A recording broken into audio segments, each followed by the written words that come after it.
आपको अजान से दिक्कत नहीं है? कहीं कोई दिक्कत नहीं है हमें। अजान जब आपके कानों में आता है ना साहब, अजान क्या है?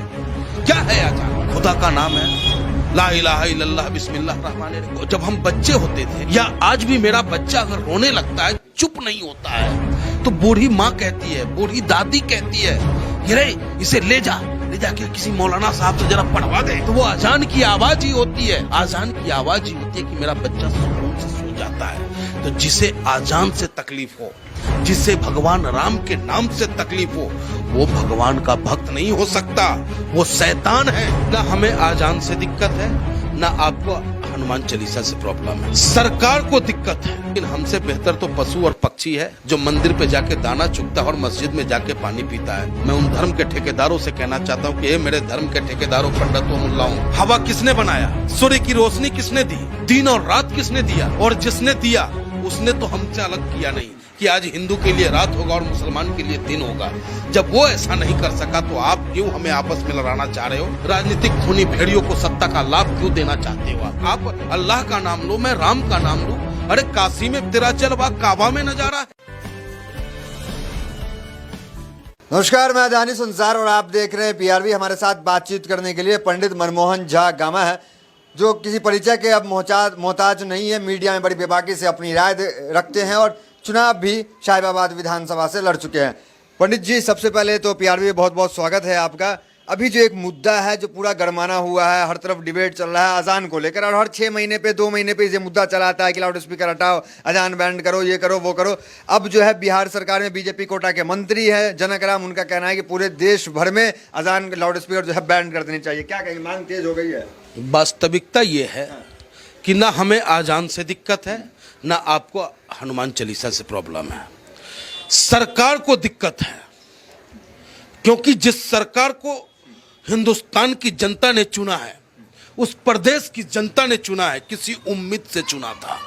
वो उम्मीद थी महंगाई कम होगा, वो उम्मीद थी बेरोजगारी खत्म होगा, वो उम्मीद थी कि मेरी बहन बेटी सुरक्षित रहेगी, वो उम्मीद था उस सरकार से जुड़ा हुआ। लेकिन इन सारी उम्मीदों पर पानी फेर करके ये सरकार एक प्रायोजित कार्यक्रम चला रखा है पूरे हिंदुस्तान के अंदर में।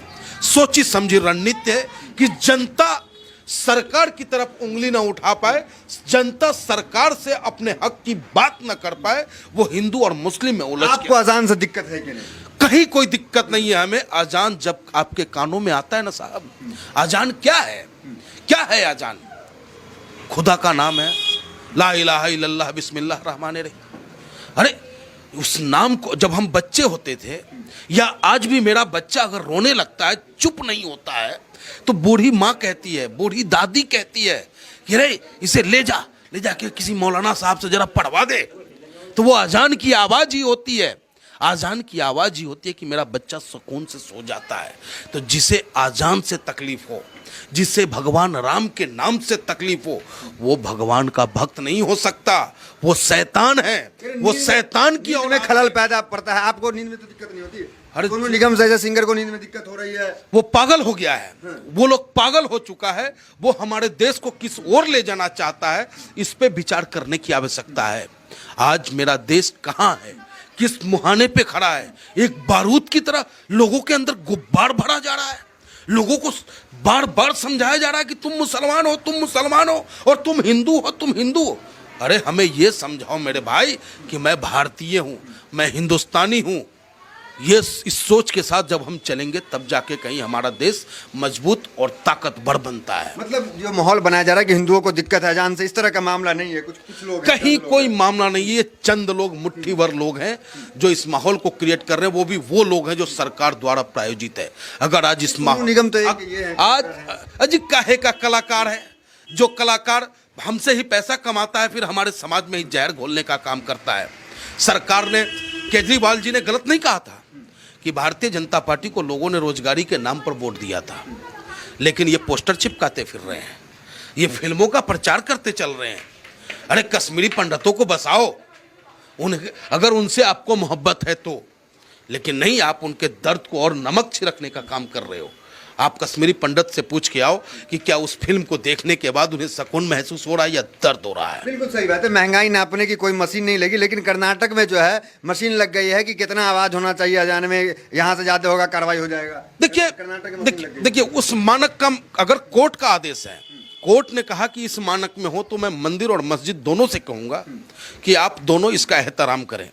लेकिन हमसे बेहतर तो पशु और पक्षी है जो मंदिर पे जाके दाना चुगता है और मस्जिद में जाके पानी पीता है। मैं धर्म के ठेकेदारों से कहना चाहता हूँ, बिल्कुल नहीं होना चाहिए।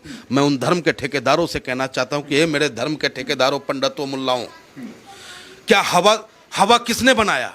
सूर्य की रोशनी किसने दी? दिन और रात किसने दिया? और जिसने दिया उसने तो हमसे अलग किया नहीं कि आज हिंदू के लिए रात होगा और मुसलमान के लिए दिन होगा। जब वो ऐसा नहीं कर सका तो आप क्यों हमें आपस में लड़ाना चाह रहे हो और राजनीतिक खूनी भेड़ियों को सत्ता का लाभ क्यों देना चाहते हो? आप हमारे देश को मजबूत रहने दो, इसे खंडित मत होने दो। लेकिन बीजेपी के नेता क्यों बार बार इस तरह के बयान को बार बार देते हैं जिससे हिंदू मुस्लिम एकता बिगड़ जाती है? क्या मजबूरी रही होगी? धृतराष्ट्र की स्थिति में है, हमारे देश के प्रधानमंत्री धृतराष्ट्र की स्थिति में है। मैं उनसे अनुरोध करता हूं कि आप अपनी निंद्रा से जगें। जो कल तक आप मनमोहन सिंह को मौनी बाबा कहते थे, अब आपको किस बाबा के नाम से नवाजा जाए वो मैं नहीं शब्द इकट्ठा कर पा रहा हूं, लेकिन ये शब्द है आपके लिए कि आप धृतराष्ट्र की भूमिका में बैठे हो, भीष्म पितामह की भूमिका में बैठे हो। आज आपके शासन में मेरी बहन बेटी का चीरहरण हो रहा है। आपकी शासन में हमारे लोग अपने लोगों को मारने को आतुर हो रहे हैं। आप अपने निंद्रा से उठें और अपनी ताकत का एहसास कराएं और पूरे प्रदेश और देश में शांति व्यवस्था कायम हो, ऐसा आप कुछ करें। रामनवमी की तस्वीर आ रही थी कि जहाँ पे मस्जिदों में भगवा लगाना, इस तरह कैसे देखते हैं पूरे मामलों को? कई जगह कई प्रदेशों से इस तरह की बहुत दर्द होता है। आप बुलडोजर चला रहे हो, चलाओ, बुलडोजर का विरोध हम नहीं करते, लेकिन क्या आग सिर्फ एक तरफा होता है? तालियां एक तरफ से बजती है? मैं मामा से पूछना चाहता हूँ, शिवराज मामा से, जो कंस मामा बने बैठे हैं, उनका बुलडोजर जो धाए धाए चल रहा है, जो उनका पुलिस का डंडा एक बूढ़ी माँ को भी बजाने पे आतुर है और 17 साल और 16 साल के बच्चों पे बेहिसाब तरीके से लाठी बजाया जा रहा है, लेकिन क्या उसे भी उन्होंने पकड़ा है जो मस्जिद के ऊपर जाकर के झंडा लहराने का काम किया? अगर न वो झंडा लहराता न ये माहौल क्रिएट होता, ना आप राजस्थान में वो गाना बजवाते कि अब तो टोपी वाला भी सर झुका के जय श्री राम बोलेगा। क्या आवश्यकता है इस तरीके के माहौल क्रिएट करने की? आखिर आप कहीं ना कहीं राजनीतिक लाभ प्राप्त करना चाहते हो, और राजनीति ही सब कुछ नहीं है। देश मेरा है तो राजनीति होता रहेगा। दावत तो आप भी अफ्तार की देते हैं, तमाम जगह जाते भी हैं, तो क्या मतलब मैसेज क्या देना चाह रहे हैं? आप खुद एक पंडित हैं, ब्राह्मण हैं। मैं अपने देश के लोगों से, अपने भाइयों से कहा था कि नमाज पढ़ना हो, नमाज वाले मुद्दे पे आपका बयान था कि मेरे घर आगे पढ़ लो। बिल्कुल पढ़ सकते हैं और पढ़ाते हैं, पढ़ाते हैं। हमारे लोग जो आ जाते हैं, क्योंकि हम सच्चे, हमारे लोग सच्चे। जैसे ही नमाज का होकर आपको कोई आपत्ति नहीं है। अरे आप आप अल्लाह का नाम लो, मैं राम का नाम लूं। अरे काशी में तेरा जलवा काबा में नजारा है। काशी में अगर जलवा है तो काबा में नजारा है। मेरा नेता आज काबा में बैठ करके, खुदा के घर में बैठ करके लोगों की सलामती की दुआ मांग रहा है। काबा में बैठ करके खुदा से कह रहा है कि मेरे खुदा, ए खुदा, मजलूमों की हिफाजत कर, ए खुदा, मेरे हिंदुस्तान के लोगों में 1 लाख मोहब्बत पैदा कर, ए खुदा, मेरे हिंदुस्तान को मजबूत कर। वो वहां बैठ के कह रहा है और हम यहां बैठ करके ये कामना अपने भगवान से कर रहे हैं। लेकिन ये राजनीतिक खूनी भेड़िए जो लाशों की ढेर पर राजनीति करना जानते हैं, सिर्फ इन्हें सत्ता से प्यार है, ये हमारे देश के लोगों को बर्बाद करने का कगार पे खड़े कर दिए हैं। कुछ लोग तो आपके इस एकता के मैसेज से बड़ा खुश होंगे, लेकिन कुछ लोग आपके हिंदुत्व पे भी सवाल उठा देंगे, आपकी टीका पे सवाल उठा सवाल जिंदा रहना ही बहुत बड़ी बात नहीं है, मर जाना भी अपने आप में एक इतिहास है। मैं सच के साथ रहूंगा। ये देश मेरा है, देश का जर्रा जर्रा मेरा है। अगर चोट आपको लगेगा तो भी दर्द मुझे होगा, चोट इन्हें लगेगा तो भी दर्द मुझे होगा, क्योंकि आप भारत माँ के संतान हो, हिंदुस्तान के बेटा हो, और किसी को भी तकलीफ हो रहा है तो वो दर्द मैं महसूस कर रहा हूँ। पंडित जी गुमराह तो नहीं हो गए? गुमराह? हम सच्चे भारतीय हैं, और सच्चे भारतीय अगर गुमराह हो जाता तो आज जिस आजाद हिंदुस्तान में ये लोग खूनी तांडव कर रहे हैं वो नहीं हो पाता अगर भगत सिंह उस तरीके से गुमराह हो गए नहीं हुए होते तो, अगर चंद्रशेखर आजाद नहीं गुमराह हुआ होता, अशफाक उल्लाह खां गुमराह नहीं हुआ था, तो आज आज़ादी की सांस हम लेकर के इस तरीके की लड़ाई नहीं लड़ रहे होते।